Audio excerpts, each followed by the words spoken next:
এয়া মই এই চৰাইদেউ জিলা নামৰা সমষ্টিত আহিছোঁ। আজি ইয়াত বৃহৎ পোকে খাইছে। আজি বৃহৎ পোকে খাইছে। ৰাজে দুই এজন কোৱা কাৰণে মই আজি ভিডিঅ' এটা বনাইছোঁ যে এনেকুৱা হৈছে ৰাজৰ একদম মানে চকুৰ পানী ওলাই আছে পথাৰৰ পৰা আহি, যে ৰাজে যে অলপ মানে ইমান কষ্ট কৰিও যে ফলাফলটো দেখিছে বৰ বেয়া পাইছে। এতিয়া ধান ওলাব হ'ল দিন, যে এনেকুৱা দিনতে আজি যে এনেকুৱা এটা অৱস্থা হৈছে, মই আজি এই খামুন পশ্চিম পথাৰত আহিছোঁ।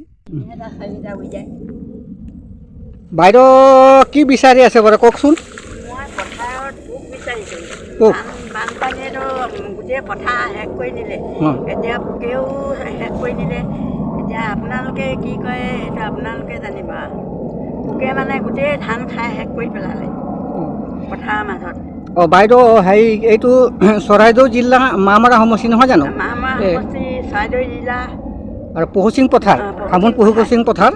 যে এনেকুৱা মানুহ কৃষক মানুহৰ দেখিছে ন, চাৰিওফালে পোকে খাইছে। চাকৰি তাকৰি নাই, খেতিয়ক মানুহ এতিয়া পোকে খাইছে, বানপানীয়ে মাৰিছে ধান। আমি কেনেকৈ চলিম এতিয়া? ভাইটি কওকচোন। এই আমাক পহুচিং পথাৰে মানে বানপানীয়ে এবাৰ মাৰিলে, মই পাছত যিকেইডাল বাচিছিলে সেইকেইডাল আকৌ পোকে খাই শেষ কৰিছে। এনেকুৱা পোক আপোনালোকে আগত দেখিছিলে নেকি? আমি এইবিলাক পোক চাই নাই দেখা আগতে। আমি বুঢ়ীয়ে হ'লোঁ না, ল'ৰা বা বানপানীও দেখা নাছিলোঁ আৰু পোকবিলাকো দেখা নাছিলোঁ। বানপানী এবাৰ ভিতৰলৈকে সোমালে, তাতে আকৌ পোকখনো ধেৰ ধৰিলে। পথাৰত যি এগজি ধান আছিলে তাকো শেষ কৰি পেলালে। এই এফালেতো বানপানী মাৰিলে বাৰু নহয় জানো? এইফালে বানপানীয়ে মাৰিলে, তাৰপাছতে এতিয়া পোকে ধৰিছে। পোকে খাই গোটেই শেষ কৰি পেলালে ধান। এতিয়া ল'ৰা ছোৱালী চাকৰি বাকৰি নাই, খেতিয়ে কৰে, এতিয়া চলিব কেনেকৈ? এতিয়া বাইদেউ খেতিৰ ওপৰত নিৰ্ভৰ। আমাৰ খেতিৰ ওপৰতে নিৰ্ভৰ কৰি কৰা হয়। তো এতিয়া আৰু চৰকাৰৰ ফালে সহায় সুযোগ দিছে নাই? দৰৱ চৰকাৰৰ ফালৰ পৰা আমাৰ দৰৱ দিছিলে, চৰকাৰে দৰৱ দিলেও এতিয়া কামেই কৰা নাই। চৰকাৰ দৰৱখিনি কামেই কৰা নাই, কামেই কৰা নাই। কাম কৰা নাই। এতিয়া ক'ৰ পৰা দৰৱ আনিছে? আকৌ হেৰিয়াৰ পৰা কিনি আনিছোঁ, দোকানৰ পৰা কিনি অনা হৈছে। এই কাম দিছে অলপ? কাম অলপ দিছে, অলপমান দিছে, হ'লেও দিয়া নাই। এতিয়াও বহুত নাই বাকী দিয়া। আছে। এতিয়াও বহুত বাকী আছে এইবিলাক। এতিয়া চৰকাৰক ইমান আমাৰ কৃষক মানুহবিলাকে ইমান কষ্ট কৰি ধান ৰুইছে, আৰু এতিয়া ধান পথাৰখিনি যদি আমাৰ এনেকুৱা হ'ব, তেতিয়া এনেকৈ হ'লে আমি কেনেকৈ খাব কি কৰি কওকচোন? খাম আমি এতিয়া? খাবলৈ উপায় নাই, গোটেই মাটি শেষ কৰি পেলালে। শেষ কৰি পেলাই গোটেই ধাননিত দেখিছেনে? এইফালে ৰাজে দেখিছে গোটেই এইটো খামুন পহুচিং গাঁও পথাৰ, যে গোটেই খাই খষ্টং বনাইছে। এতিয়া ধানৰ অৱস্থা এই এনেকৈ ৰাজে নিজে চাব পাৰি। আৰু পোক একমুঠি ধৰি আছে এতিয়া, দেখিছে পোক। এতিয়া ভগৱানে কি কৰে তাৰে মহিমানো কি আমি ধৰিব পৰা নাই। আই মহিমা হয়, আই ভগৱন্তই জানিব। এইবোৰ নিয়ম নীতি আমি সকলো কৰিলোঁ। ধূপ ধূনা জ্বলালোঁ, পথাৰত পিঠাগুড়ি দিলোঁ, চবেই কৰিলোঁ। কৰিবলৈ উপায় নাই আৰু কি কৰিম আৰু। ল'ৰাই দৰৱ পাতি 4 দিন 5 দিনকৈ মাৰিলে।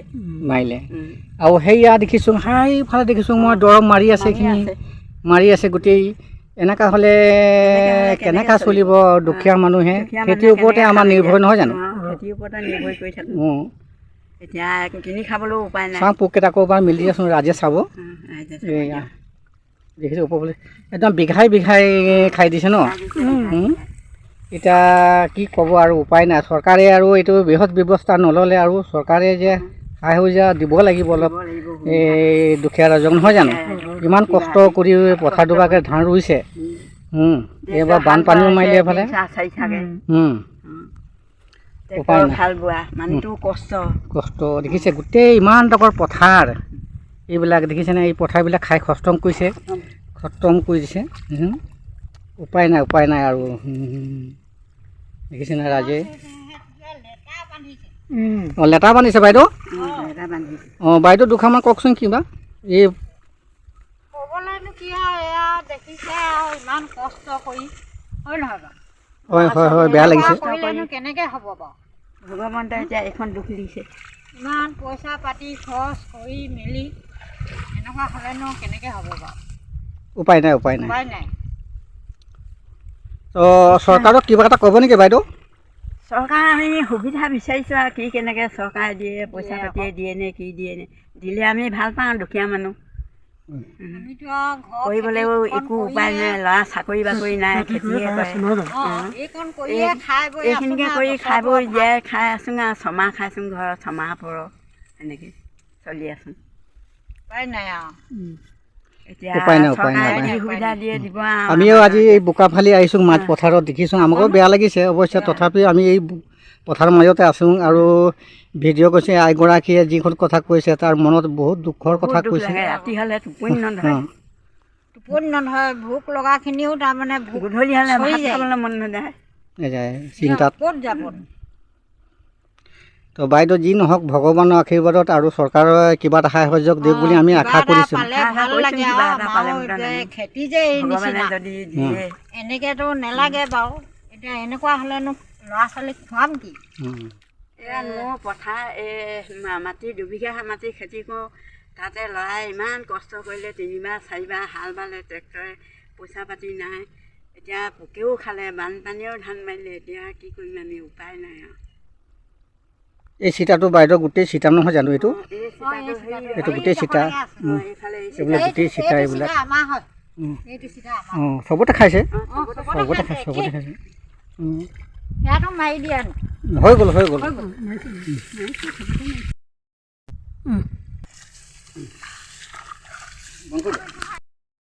গুৰি ঢেৰ পোক সোমাই আছে। এইবোৰ কি কেনেকে পোক আহিছে, আমি ইমান দৰৱ জাতি মাৰিও শেষ কৰিব পৰা। এইটো লেটা হৈছে।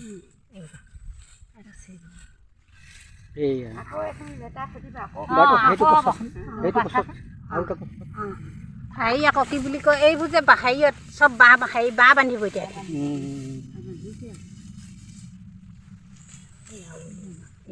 সেইকাৰণে গুৰিত সোমাই আছে কাৰণে সিহঁতি মৰা নাই। গুৰিত সোমাই আছে এইয়া পোক চব গুৰিত সোমাই থাকিলে ক'ত আৰু এনেকুৱাকে সোমাই আছে। এইখিনি এতিয়া দৰৱ মাৰিলে ক'ত মৰিব, আকৌ ওলাব। এইবোৰ লেটালৈকে আছে, গোটেই পথাৰৰ তলত ধানৰ গুৰিত সোমাই আছে, ক'ত মৰিব এইবিলাক? এইবোৰ নমৰে নহয়। এইখিনি এতিয়া আকৌ ওলাই বিশাল পথাৰ এইটো। এতিয়া পানী ডবল হোৱা হ'লে আকৌ দি দিয়া হ'লে কিবা এটা হ'ল দি। আমি দৰৱ 4বাৰলৈকে মাৰিলে, তথাপিও পোকবিলাক যোৱা নাই। দৰৱ ডেইলি বদলি কৰি কৰি বজাৰৰ পৰা আনি আছে। 800, 900, 1000লৈকে হৈছে বুলিছে দৰৱৰ দাম। 1000লৈকে হৈছে। সুফল পোৱা নাই ন? নাই পোৱা, ঠিক আছে বাৰু, হ'ব। এনেকৈ ধৰি থৈ দিছোঁ, উপায় নাই। এইয়া আইগৰাকী আৰু গোটেই গাঁৱৰ মানুহ মিলি ইয়াৰ পথাৰত যে নিয়ম নীতি যিমান কৰিবলৈ আছে চব কৰিছে আৰু কিছু উপায় নাই আৰু। উপায় নাই, এইবিলাক গোটেই ৰাইজে কৰি আছে নিয়মবিলাক।